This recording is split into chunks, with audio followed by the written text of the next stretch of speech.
다니엘과 동시대의 동일한 상황 속에서 하나님의 부르심을 받고 예언의 활동을 했던 또 한 명의 인물이 있습니다. 혹시 기억나시나요? 다니엘 하면 한짝이 되어지는 또 한 명의 포로지에서 예언의 말씀 선포했던 에스겔이 있습니다. 우리가 잘 아는 것처럼 북왕국 이스라엘은 주전 722년도에 아수르에 의해서 멸망을 당하게 됩니다. 남왕 유다마저도 바벨론에 의하여 3번이나 침공당하고 또 3번의 포로를 끌려가게 되는데요. 1차 침공이 주전 605년도에 있었습니다. 이때 포로를 끌려갔던 자가 오늘 다니엘서의 기자가 되는 바로 다니엘과 또 한편 그의 세 친구가 되는 거죠. 2차가 주전 597년입니다. 이때 에스겔이 이제 포로를 끌려갑니다. 마지막 3차가 주전 587년도에 있었습니다. 이때 예루살렘 완전히 이제 함락당하고 예루살렘 성전도 파괴가 되게 됩니다. 이래서 이제 본격적인 70년 바벨론 포로기가 이제 시작되게 되는 것이죠. 그러니까 지금 다니엘과 에스겔은 이국 만리, 그것도 하나님 없다라고 생각했던 이방 땅 바벨론으로 끌려갔다가 그곳에서 하나님의 신탁을 받고 예언의 말씀을 선포했던 인물입니다. 또한 비슷한 점이 또 있습니다. 나이가 조금 비슷합니다. 다니엘이 포로로 끌려갔을 때가 그의 나이가 17세 정도 되었다라고 봅니다. 17세면 요즘으로 보면 아직 부모의 돌봄과 보살핌이 필요한 청소년기, 아직 어린 나이 아닙니까? 에스겔은 조금 더 나이가 많습니다. 한 25살 정도로 보여집니다.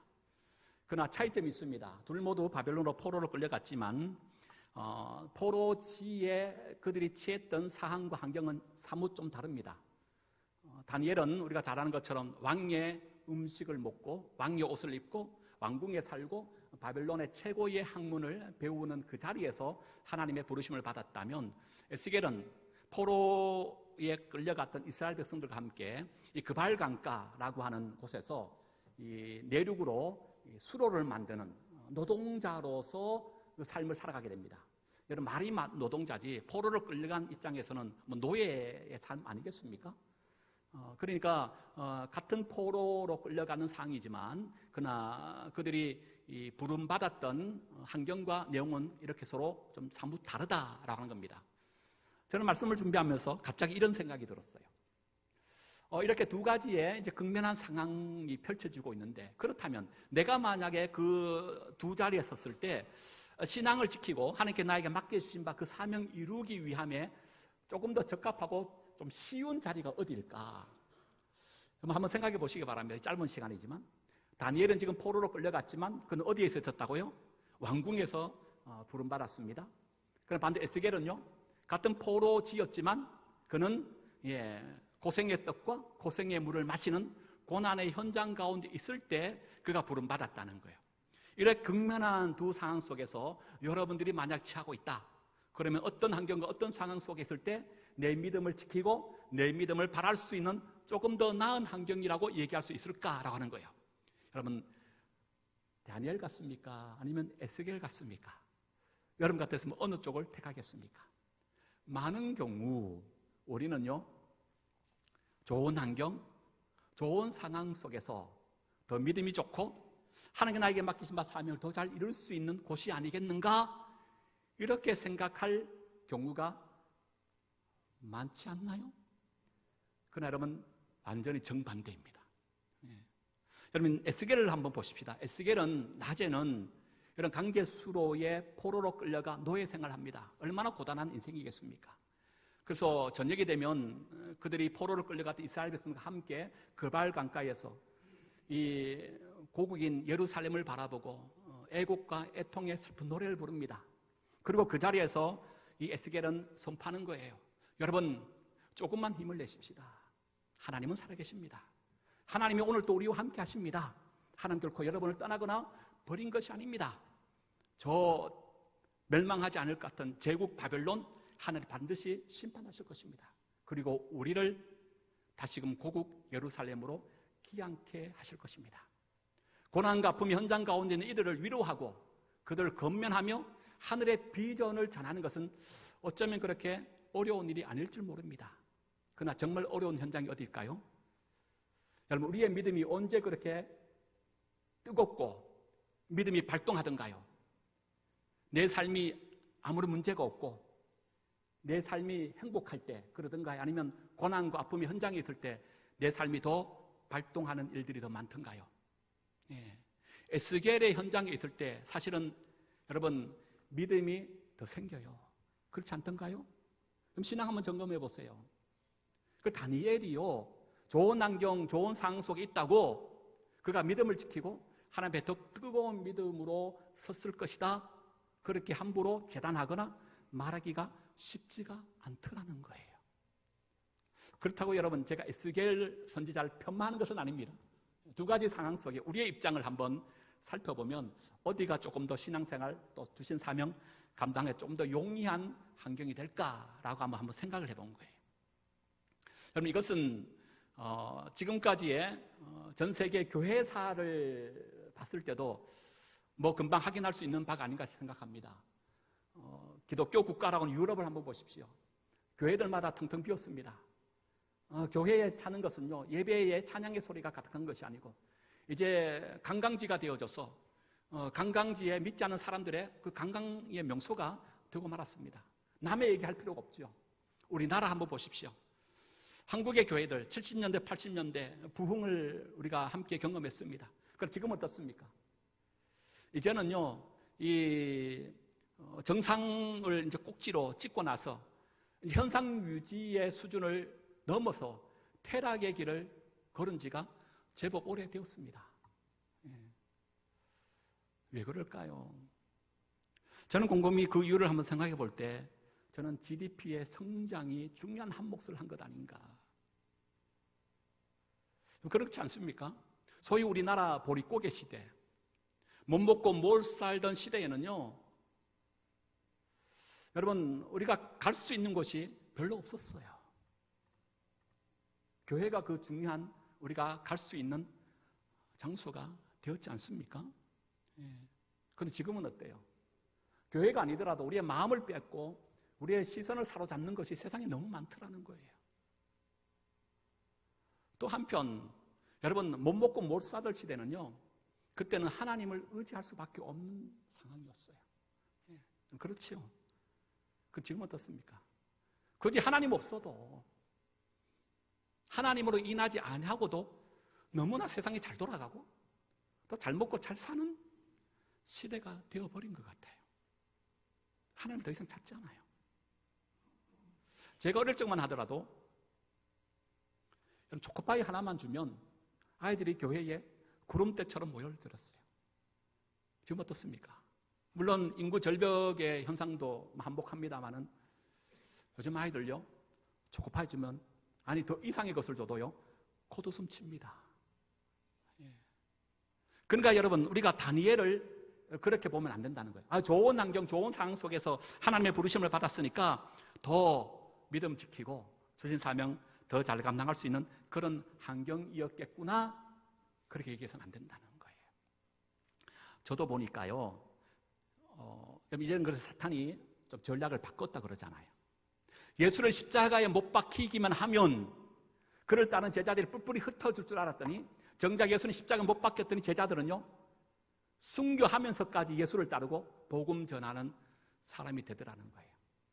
사탄은요 교회를 박해하고 핍박하면 교회가 허물어지고 세상에 설 자리가 없는 줄 알았더니 박해하면 박해할수록 교회는 더 부흥하고 하나님의 교회로 더 우뚝 서게 되더라는 거예요. 사탄이 어떻게 전략 바꾼지 알아요? 교회에게 세상의 부유함을 막 던져주는 거예요. 소위 세상에 배불린 것으로, 세상의 것으로 배불리하게 한다는 겁니다.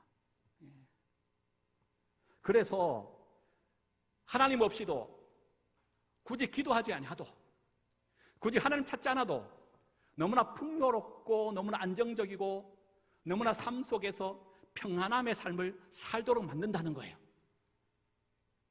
효과가 있어요, 없어요? 효과가 있어요. 누굴 보면 알아요? 우리 자신의 신앙을 보면 알잖아요. 저도 그렇더라고요.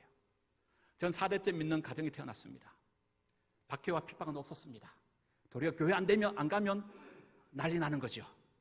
근데 그걸 제가 어디서 경험했느냐? 군 생활에서 경험했어요. 이제 가면 언제 오노? 원통에서 못 살겠네. 인제 현리, 양양고속도가 뚫리는 바람에 1시간이면 가더라고요. 저는 깜짝 놀랐습니다. 제가 이곳에 와서 목회할 줄이야. 여러분, 쫄병 시절에 그렇게 교회를 가고 싶은 거예요. 주일이 기다려지고요, 예배가 사모하기 시작한 거예요.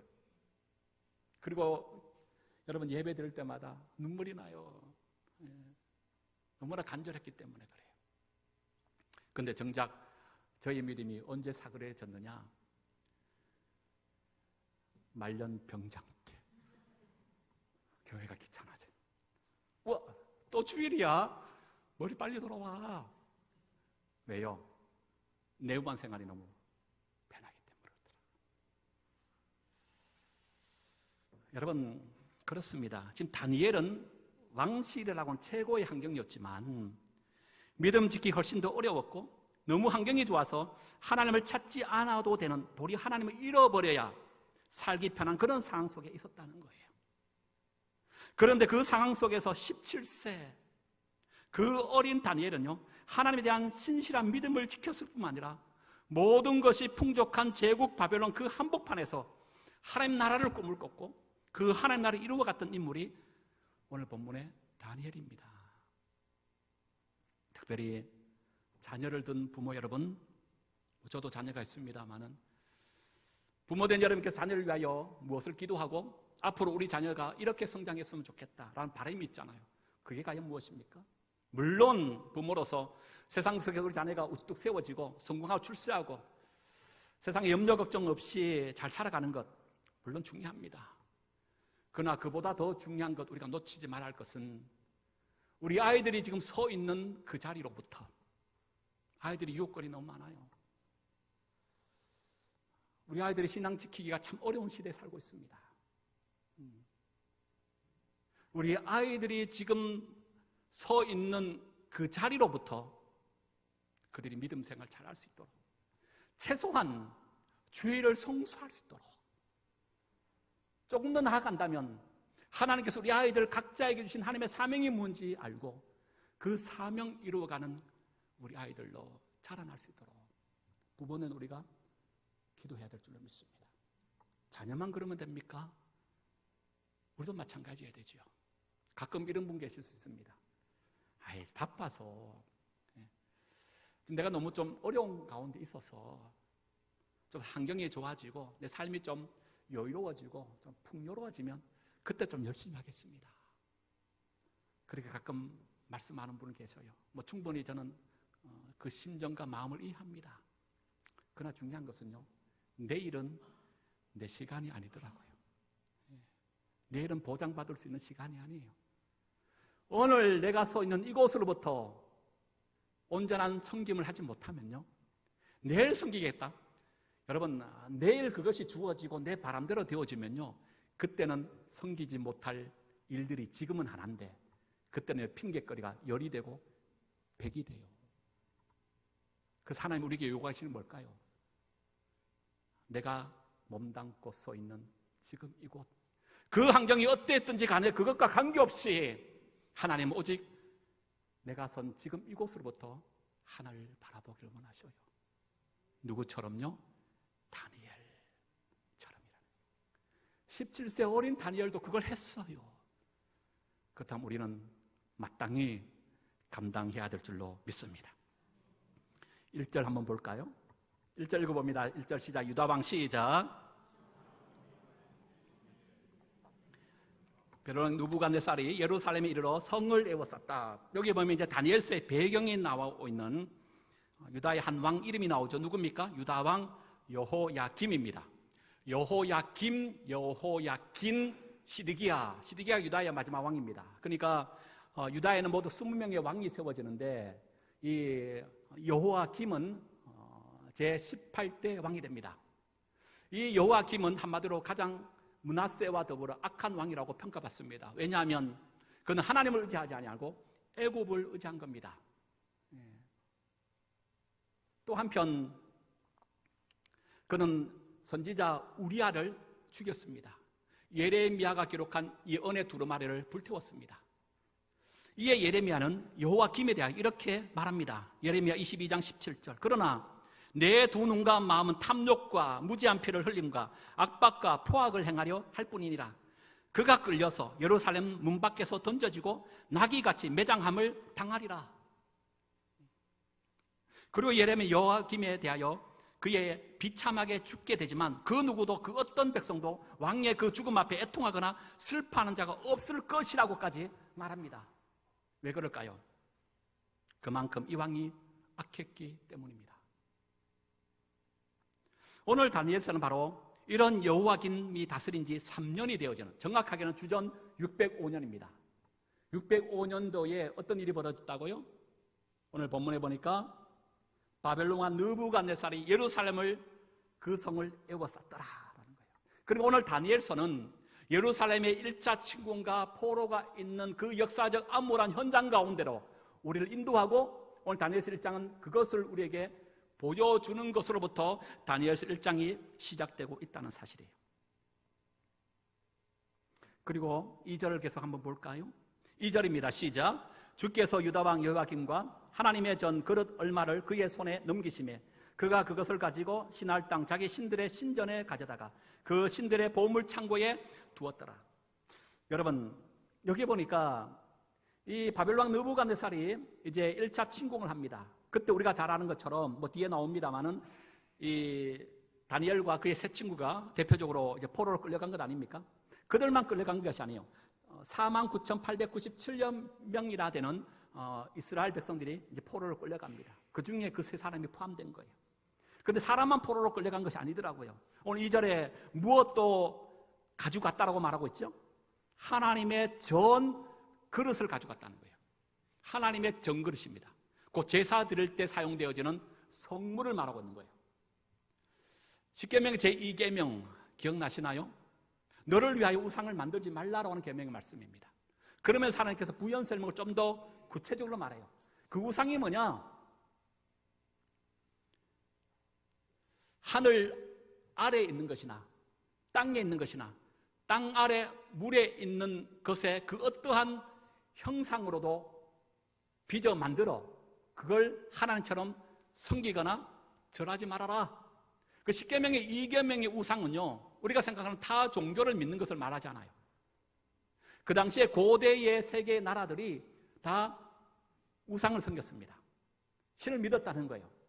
그들의 신전에 가면 인간이 만들어 놓은 신상을 만들어 놓고 그것이 자기 나라를 지키고 자기에게 복을 주는 신이라고 빌고 믿었던 겁니다. 그것이 고대 군동 일반 나라들의 신을 숭배하고 신을 섬기는 하나의 방법이에요. 눈에 보이는 신의 형상을 빚어 만들어 놓은 겁니다. 그런데 하나님 그거 하라는 거 하지 말라는 거예요. 절대로 하면 안 된다는 거예요. 그 예루살렘 성전에는 하나님을 볼 수 있는 형상의 모습이 있어요, 없어요? 없어요. 십계명의 제2계명 말씀에 따라 그걸 만들지 않은 겁니다.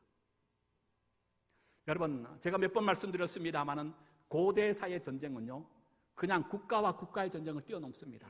이 전쟁은 신과 신과의 전쟁인 겁니다. 그러니까 지금 바벨론의 왕 느부갓네살이 1차 침공하였습니다. 사람들 포로로 끌려갔습니다. 그리고 마땅히 그 당시에 당연히 강대국이 속국을 점령하면 하는 행동이 뭐냐면 그들이 섬겼던 신전에 들어가는 거예요. 그럼 신전에 가면 일반 나라 같은 경우는 신전 가장 중앙에 뭘 모시고 있어요? 그들이 믿는 신을 형상하여 빚어놓은 겁니다. 그러면 강대국은 점령한 나라는요, 그 속국에 된 신전에 들어가서 그 신의 목을 잘라버려요. 아니면 그 신을 데리고 가는 거예요. 근데 오늘 예루살렘 성전은 그게 있어요, 없어요? 없어요. 그러니까 대신 뭘 가져간 겁니까? 제사 때 사용되어졌던 하나님의 전 그릇을 가져갔다고 말하고 있는 겁니다. 이것은 단순한 전쟁의 전리품으로 취하여 간 것이 아닙니다. 전 그릇을 가져갔다는 것은 뭘 얘기합니까? 하나님을 포로로 끌려갔다는 거예요.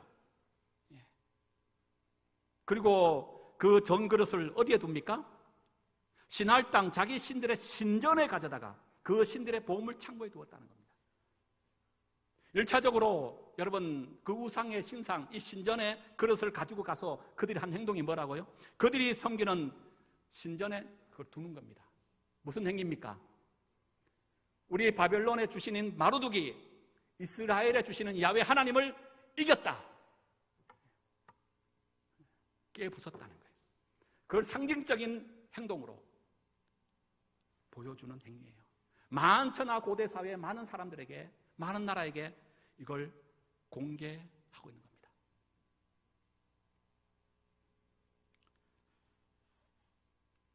그런데 오늘 다니엘은요, 2절의 소리는 그가 바라봤던 역사관을 새롭게 우리가 발견합니다. 지금 모든 고대의 역사가들, 고대 나라는 바벨론에 의하여 일차 패망당한 이스라엘 백성을 바라보고 어떤 마음을 품고 있다고요? 단순히 힘이 없어서 강대국인 바벨론의 약소국인 이스라엘이 패했다는 것을 떠나서 신과 신과의 전쟁에서 그들이 패했다. 바벨론에 주시는 마루두기 이스라엘 야훼 하나님을 이겼다 라고 다 그렇게 인식하고 있는 거예요. 다 그렇게 믿고 있는 거예요. 그런데 하나님은 다니엘을 통하여 깨닫게 합니다. 선포합니다. 2절의 시작이 어떻게 시작하죠? 주께서 하나님께서 유다왕 여호야김과 하나님의 정그릇을 얼마를 그의 손에 뭐 하셨다? 넘기셨다는 거예요. 누가 넘기셨다고요? 분명히 하셔요. 오늘 다니엘은 분명히 말씀합니다. 누가 넘겼다고요? 주께서 넘기셨다는 거예요. 이 말은 담을 얘기하면 바벨론이 이스라엘 백성보다 더 힘있고 강대하기 때문에 그 힘의 무력 앞에 나약하게 이스라엘 백성이 패하여 포로로 끌려간 것이 아니라는 거예요. 고대 근동의 모든 나라가 그렇게 생각한 것처럼 바벨론의 신인 마루기 힘이 있고 강성하여 이스라엘 신 야훼를 짓밟고 그를 멸하여 무릎 꿇게 한 사건이 결코 아니라는 거예요. 이 모든 일련의 사건은 누가 그렇게 허락하시고 행하신 일이라고요? 주께서 했다. 그 사람은 예레미야서는 일찍이 이걸 알았어요. 그래서 그는 말하는 거예요. 바벨론은 잠시 하나님께서 이스라엘 백성들의 죄를 징계하기 위한 뭘로 사용하십니다? 막대기, 몽둥이로 사용하신 것뿐이라는 거예요. 하박국 선지자가 이걸 깨달았잖아요. 처음에 그는 몰랐습니다. 높은 망대에 올라가서 하나님, 이스라엘 백성들의 죄악을 언제까지 그냥 묵과하고 보실랍니까? 그때 하나님의 첫 번째 응답이 뭐예요? 내가 그냥 묵과하고 보지 않아. 반드시 이스라엘 백성들을 내가 징계할 거야. 그런데 누굴 들어서? 바벨론을 들어서 이스라엘 백성을 징계한다는 거예요. 그때 하박국이 따집니다. 하나님, 이스라엘 백성들 오늘 같은 민족이지만 우리의 죄악을 언제까지 그냥 두시겠느냐? 하나님, 버리는 거 맞죠. 징계해야 되죠. 그런데 왜 하필이면 그 징계하는 이가 왜 이방의 하나님 믿지 않은 바벨론을 통하여 우리나라를 징계하려고 합니까? 그때 하나님이 주시는 두 번째 대답이 뭐예요? 바벨론도 그들의 죄악으로 인하여 내가 반드시 심판하겠다네. 그리고 하박국이 한 그 유명한 말이 뭘까요? 주여, 당신의 일을 수년 내에 부흥케 하여 주옵소서.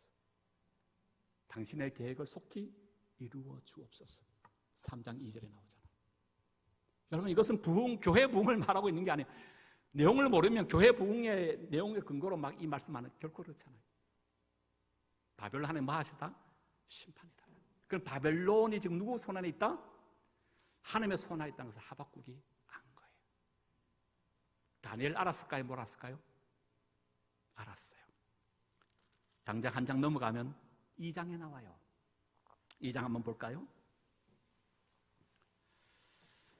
포로로 끌려가 있는 상황 속에 바벨론 느부갓네살은 꿈을 꾸잖아요. 큰 신상의 꿈을 꿉니다.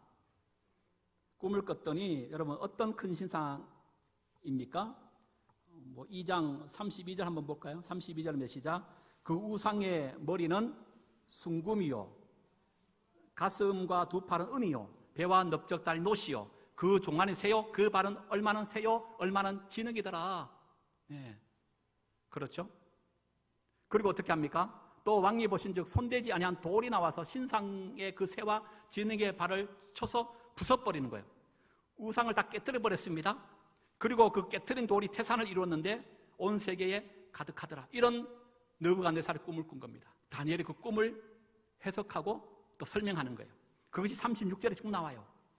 여러분, 첫 번째, 그 우상의 머리는 순금인데 그걸 누굴 말한다는 겁니까? 38절 하반절에 보면 왕은 곧 그 금 머리입니다. 그러니까 그 우상의 머리는 바벨론을 말한다는 거예요. 그리고 그 이후의 것들은요, 39절 보면 왕을 뒤이어 왕보다 못한 나라들이 일어날 것입니다. 그걸 보여주는 거예요. 그래서 이 우상의 그 신상은 정리하면요, 바벨론, 그 다음에 누구, 그 다음 바벨론을 멸망시킨 바사 메데라고 하는 페르시아 제국을 말합니다. 페르시아 제국 또한 누구에게 멸망당하여? 헬라 제국에 망합니다. 헬라는요, 로마에 망합니다. 그리고 여러분, 이 발, 새와 진흙은 이건 뭘 얘기할까요? 로마 이후 예수님 재림까지 오고 가는 모든 나라들을 말하고 있다는 거예요. 그런데 중요한 것은 이 우상이 어떻게 돼요? 손으로 띄어지지 아니하는, 여러분 2장을 보십시다. 2장 45절입니다. 2장 45절 시작. 손대지 아니한 돌이 산에서 나와서 새와 녹과 진흙과 은과 금을 부서뜨린 것을 왕께서 보신 것은 크신 하나님이 장래를 왕께 알게 하신 것이라. 이 꿈은 참되고 이 해석은 확실하니이다. 여러분, 이 손대지 않은 돌이 그 신상을 다 깨뜨려 버렸어요. 그리고 깨뜨려진 그 우상의 조각 위에 이 깨뜨린 돌이 우뚝 서 있는 겁니다. 뭘 얘기합니까? 여러분, 이걸 뭘 얘기할까요? 장차 예수님을 통하여 세워질 하나님의 나라를 말하고 있는 거예요. 세상의 제국 위에 하나님 나라를 세우겠다는 거예요. 지금 바벨론은 영원히 멸망당하지 않을 것 같은 최고의 강대국입니다. 그래서 그들은 포로로 끌려간 것처럼 보여져요. 그런데 하나님 다니엘을 통하여 이 한상을 깨닫게 하는 겁니다. 뭘요? 영원할 것 같은 대제국도 하나님이 심판하신다.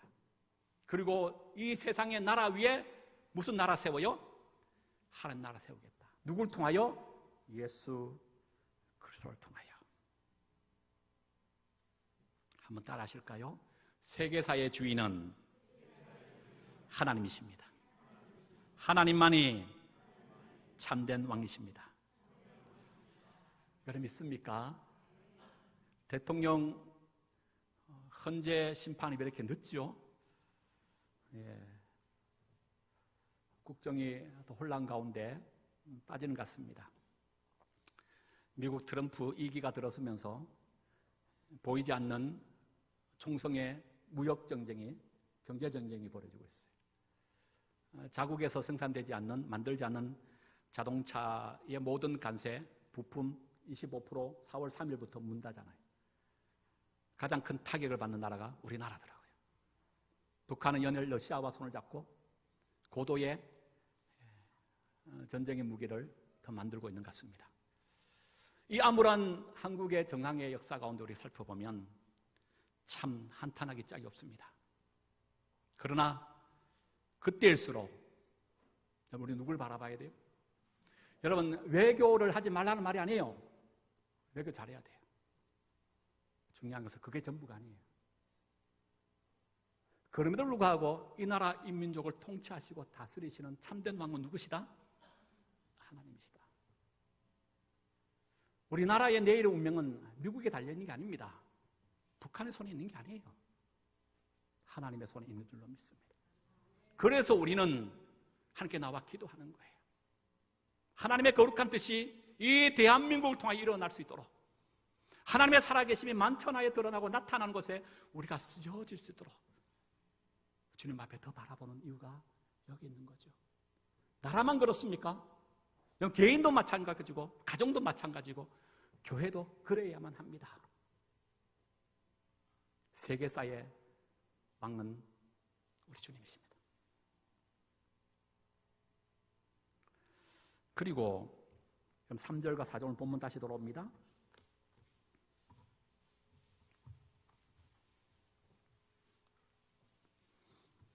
3절과 4절 다시 이렇게 얘기하죠. 읽습니다. 시작. 왕이 한간장 아스부나스에게 말하여 이스라엘 자손 중에서 왕족과 귀족 몇 사람 곧 흠이 없고 용모가 아름다우며 모든 지혜를 통찰하며 지혜에 통달하며 학문에 익숙하고 왕궁에 설만한 소년을 데려오게 하였고 그들에게 갈대아 사람의 학문과 언어를 가르치게 했다.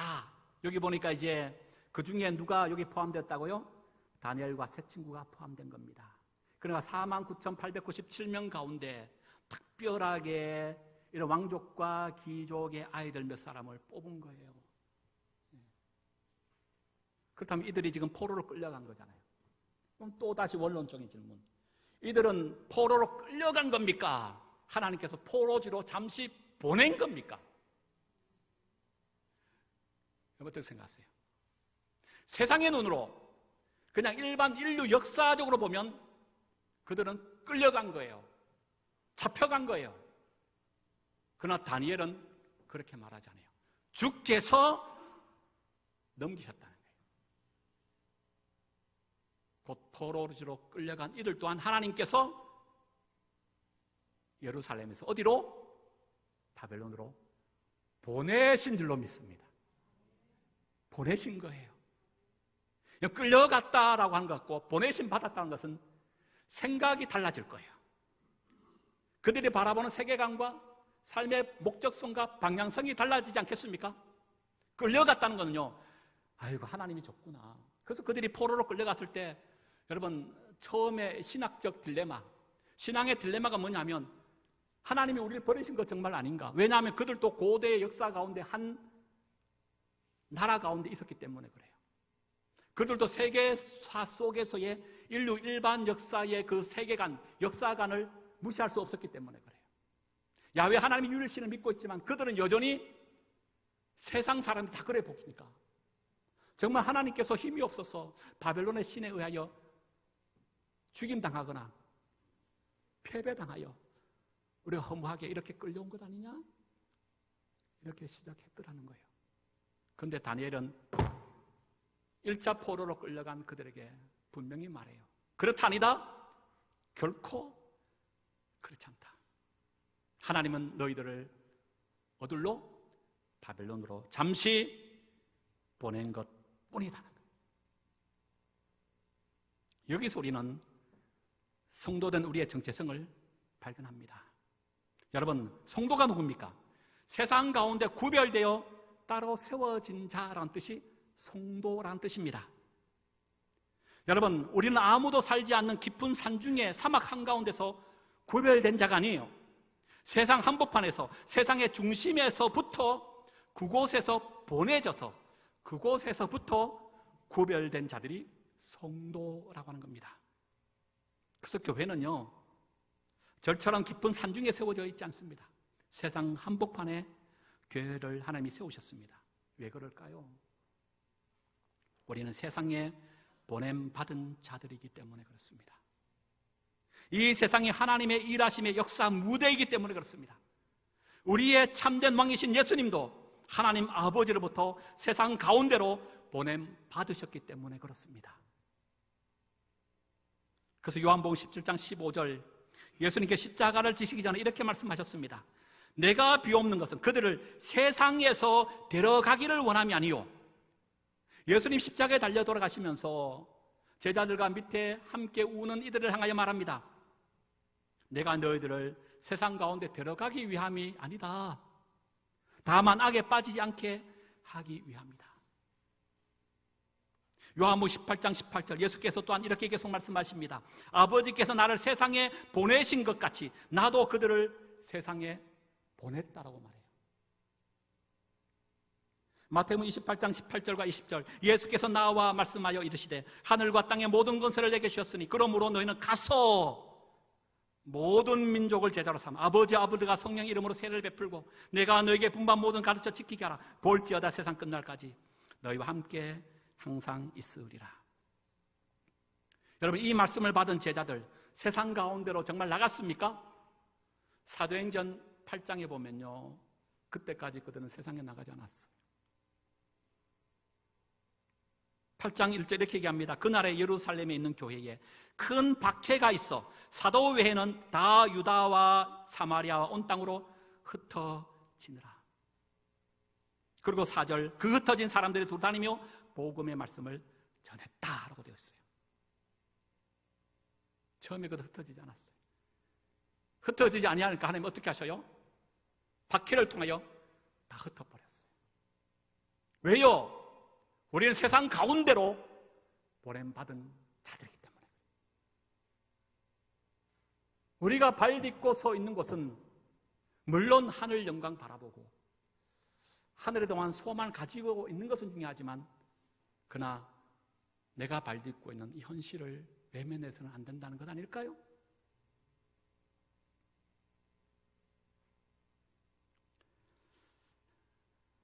할 얘기 많은데 다음 달 마지막 주에 시리즈로 계속 이어가는 걸로 하고 오늘 하나만 더 하고 마치십시다. 여러분, 왜 하나님이 우리를 세상에 보냈죠?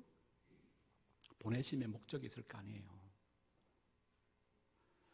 지금 다니엘 통하여 분명히 말합니다. 주께서 하나님의 정글을 얼마를 그의 손에 넘기셨다. 다니엘과 세 친구뿐만 아니라 49,897명 되는 포로된 그들 또한 하나님께서 그들을 바벨론으로 보내셨어요. 그때 그들만 보냈습니까? 여호와의 전에 그릇 얼마를 가지고 갔다 그랬어요. 얼마라는 것은 전부를 다 가져가야 되는데 워낙 많으니까 못 가져가고, 얼마 가져간 그 얼마는 어떤 걸 가져갔을까요? 그 수많은 전 그릇 가운데 가장 중요하게 여기는 것, 가장 값비싸다고 생각했던 것을 골라서 가져가지 않았겠어요? 곧 이것은 얼마지만 다 전부를 가져간 거예요. 이 여호와의 전그릇은 뭘 대변한다고요? 하나님을 대변하는 거예요. 하나님이 지금 예루살렘에서 어디로 옮겨가신 거예요? 이방 땅 바빌론으로 가신 거예요. 거기에 누구도 함께 갔어요? 포로된 이스라엘 백성들도 함께 간 거예요. 분명히 기억하십시오. 포로된 이스라엘 백성들만 그리로 보낸 게 아니에요. 본모지 같은 척박한 땅, 고생과 수고의 고난의 현장 가운데 그들을 그냥 내보낸 게 아니에요. 누가 이미 그곳에 가셨다고요? 하나님이 먼저 가셨어요. 그러면 여러분, 왜 이스라엘 백성들을 그 세상 한복판에 보냈습니까? 왜 교회가, 왜 우리가 세상 가운데 보냄받은 자입니까? 다른 이유가 아닙니다. 거기서부터 누굴 섬기라고? 하나님 섬기라고. 세상 속에서 임재하신 하나님이 누군가를 경험하고 그분이 나를 향하여 어떤 구원의 역사를 이루어간가를 체험하면서 세상의 그 한복판 속에서 하나님을 찬양하며 예배하는 자로 우리를 그렇게 보내신 거예요. 그래서 여러분, 이 땅에서 설렁설렁 신앙생활 하다가 죽어 천국 가면 열심히 하면 되지, 그런 일 없습니다. 오늘 열심히 안 하면 내일 보장이 없어요. 인생사 원리도 마찬가지 아닙니까? 신앙의 원리는 더욱 분명합니다. 말씀 마치면서 어린 다니엘, 쉽지 않은 환경 속에서도 믿음을 지켰어요. 자신의 맡기신 바 사명 끝까지 완수했습니다. 그런 역사를 꿰뚫는 영적인 눈을 갖고 있었어요. 그렇습니다, 여러분. 끝까지 믿음을 지키십시오. 내가 선 그곳이 하나님께 나를 보내신 성교의 현장인 것을 기억하십시오. 그곳에서부터 하나님 예배하고 찬양하기를 원하셔요. 그런 다니엘 같은 믿음의 사람 우리 모두가 될 수 있기를 주의 이름으로 축복합니다.